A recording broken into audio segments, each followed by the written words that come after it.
Greetings! Welcome back to Leafy Greens vs. Zombies! In today's challenge, we face the far future with nothing but edible leaved plants. If you require a rules update, please refer to the first episode of this series. Otherwise, I'll do a quick recap right after I turn on my human voice changer. Only leafy plants, no power-ups, skip special levels, and don't touch pre-planted plants. That's all you need to know for now. Before we start, just a reminder that any and all support is welcome. Thanks for being here. Now time to go ahead in time. The far future is an exciting world with some wild abilities. Starting off, the first level, we get to learn about power tiles. These allow any plants to all receive a plant food boost at once, as long as they're on the same colored power tile.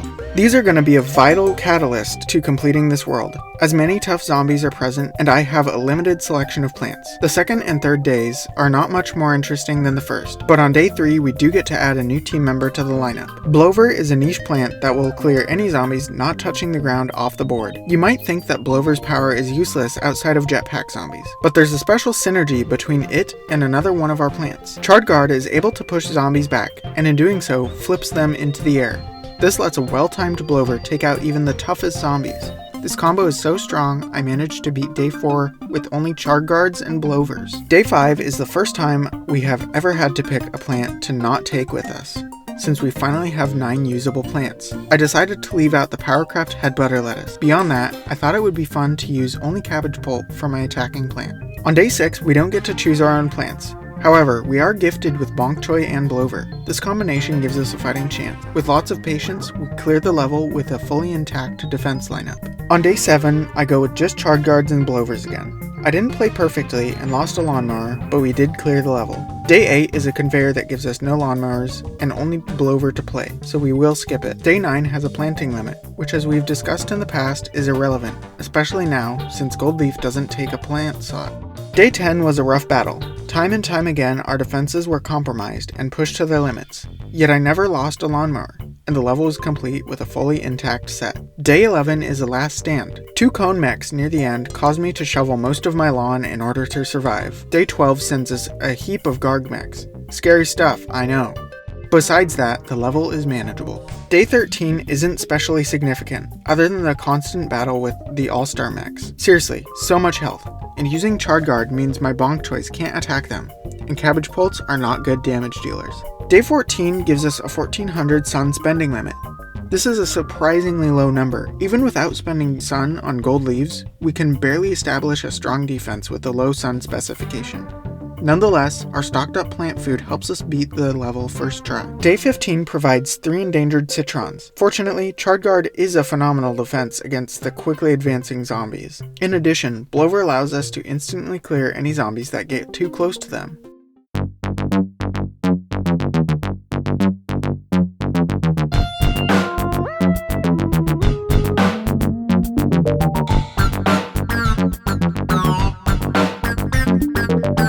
Now, day 16 is one of the hardest levels I've had to face so far in this series. But before we cover that, I ask that if you're enjoying the video, you consider leaving a like. And if you're enjoying the series, subscribe.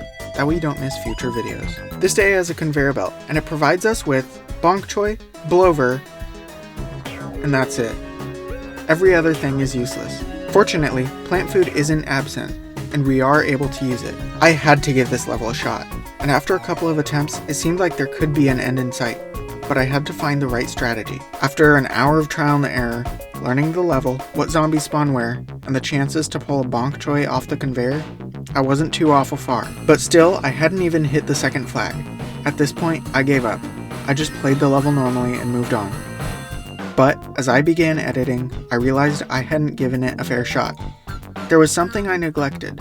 The rules of this challenge are that I can only use leafy green plants. I didn't disallow lawnmowers, and so why should power tiles be off limits? I understand it's a stretch, but did you really want to see me just give up? But don't let this epiphany fool you. We are far from done with this level. I came back to edit this footage 4 months after recording. I was certainly a little rusty. Besides that, all the zombie spawn locations re-rolled, so anything I would remember doesn't matter anyways. It's possible that there's a set of zombie spawns that make this level possible with even just bok choy and blover. No power tiles needed. Although, I can't bring myself to go through the pain of exiting the app and restarting over and over just to get the different spawn locations. Most of them in this level are predetermined anyhow, so there's a good chance that wouldn't even matter. So, I played the level again and again. I learned most spawn locations and patterns and developed a strategy. I'd like to take you through it with me. Wave 1 gives a single basic zombie. One bok choy is enough to deal with that, but it's not really that easy. Bok choys have a 1 in 4 chance of appearing on the conveyor for the first 4 waves, after which it drops to 1 in 5. So, we have to get pretty lucky with our pulls. The second wave brings a basic and a cone head. They're both in new lanes, so 3 bok choys are required. 1 for the basic, 2 for the cone head.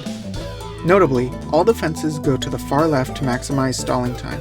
The more time we have, the more chances for bok choys. If we get lucky enough to get to wave 3, we are met by a cone head and a bucket head. However, we are strategically ignoring them. Instead, we prepare for the next wave by putting 2 bok choys in the top lane. In order to do so, we actually have to remove one of our bok choys because there can only ever be 5 on screen at once. So, of course, we will shovel the one that would get eaten anyways. This wave includes a plant food carrier cone head and a bucket head that we will be ignoring. The following wave has 2 more bucket heads. One is eaten by a lawnmower anyways. The other is slow enough that it will be caught in the crossfire of our first plant food usage. This plant food knocks out the next wave of zombies and prepares us for the oncoming all-star mech. Then, patience is key. We let zombies group up at the back and periodically use plant food on them. Then, before the final wave, we let the top and bottom all-star mechs die of natural causes, eliminating the top and bottom lanes of the last wave. This gives us just 3 lanes to deal with. Then, with a well-timed plant food, we could beat the level.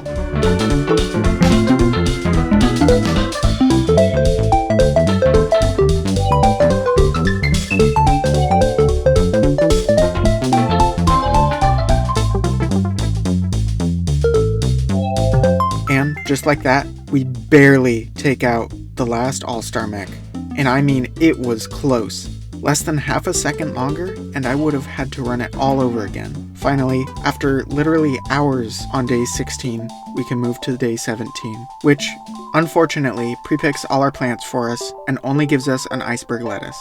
That doesn't work for us, so on to day 18. On day 18, we have to produce 6,000 sun. To do so, we simply stall a cone mech at the end of the level. The next day is another sun bomb level, this time with Garg mechs. I took the challenge to another level by planting only cabbage plants. Sun bombs were good for high damage. Day 20 gives us a line of starfruits to protect. Imp mechs occasionally are sent behind the starfruits, which aren't enough to take them out.